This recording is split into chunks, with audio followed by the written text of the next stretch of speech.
Inilah momen saat perbatasan Israel dengan Suriah berubah menjadi kacau pada Rabu 16 Juli 2025.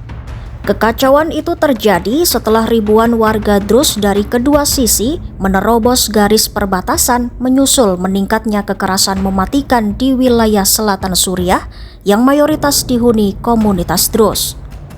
Iya, sekitar 1.000 warga Druze Israel dilaporkan melanggar penghalang perbatasan di dekat kota Majdal Hams dan masuk ke wilayah Suriah. Warga Druze itu pun tampak membawa bendera komunitas mereka. Bahkan sejumlah orang terlihat berdiri di atas eskavator milik militer Israel sambil mengibarkan bendera Druze. Mereka juga tampak berusaha mendorong dan merusak pagar perbatasan yang memisahkan dataran tinggi Golan yang dikuasai Israel dari Suriah. Di lain sisi, puluhan warga Druze dari Suriah juga terlihat berusaha menyeberang ke wilayah Israel. Bahkan mereka terlihat menggunakan kendaraan untuk melanjutkan perjalanan. Pasukan Israel di lokasi pun mencoba memblokir dan mengendalikan wilayah tersebut. Aparat Israel menyebut peristiwa itu sebagai insiden serius yang membahayakan keselamatan warga maupun tentara. Atas kekacauan yang terjadi di perbatasan, Perdana Menteri Israel Benyamin Netanyahu pun mengeluarkan pernyataan tegas kepada komunitas Druze Israel agar tidak menerobos perbatasan. Netanyahu menegaskan Israel sedang berupaya melindungi komunitas Druze di Suriah, terutama di wilayah Jabal al-Druze dan Sweida dengan operasi militer terarah. Karena itu, Netanyahu meminta warga Druze untuk pulang agar tidak membahayakan nyawa mereka. אחיי אזרחי ישראל הדרוזים, המצב בסווידה, המצב בדרום מערב סוריה, הוא חמור מאוד. צה"ל פועל, חיל האוויר פועל, כוחות אחרים פועלים.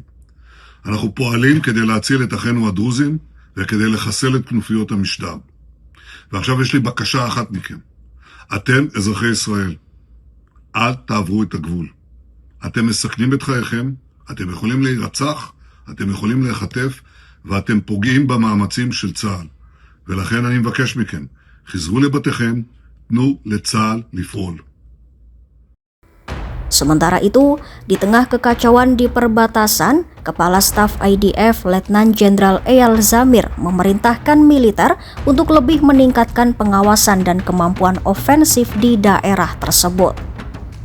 Bahkan IDF menyebut 2 divisi tambahan disiapkan untuk dikerahkan ke dataran tinggi Golan termasuk unit drone dan jet tempur. Kekacauan di perbatasan itu sendiri dipicu oleh bentrokan yang berkecamuk selama berhari-hari di kota Sweida di selatan Suriah antara pasukan pemerintah Suriah dengan kelompok Druze.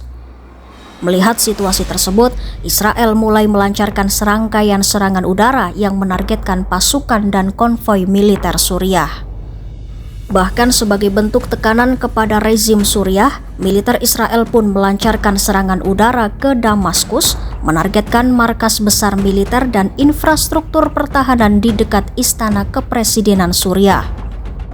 Israel mengeklaim langkah itu diambil untuk melindungi komunitas Druze dari serangan pemerintah Suriah.